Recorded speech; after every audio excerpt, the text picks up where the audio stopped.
Recemos este mes por el personal sanitario.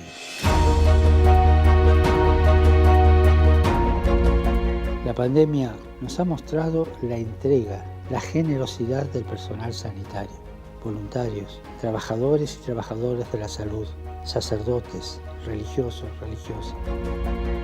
Pero esta pandemia también ha puesto en evidencia que no todos tienen acceso a un buen sistema sanitario público. Los países más pobres, los países más vulnerables no pueden acceder a los tratamientos necesarios para atender tantas y tantas enfermedades que siguen sufriendo. Muchas veces esto se debe a una mala administración de los recursos y a la falta de un compromiso político serio. Por eso quiero pedir a los gobiernos de todos los países del mundo que no olviden que un buen servicio sanitario accesible a todos es una prioridad.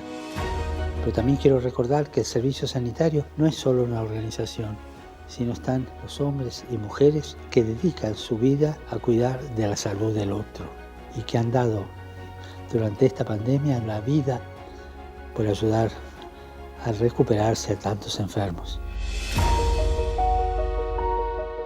Recemos para que el compromiso del personal sanitario de atender a los enfermos y a los ancianos, especialmente en los países más pobres, sea apoyado por los gobiernos y las comunidades locales.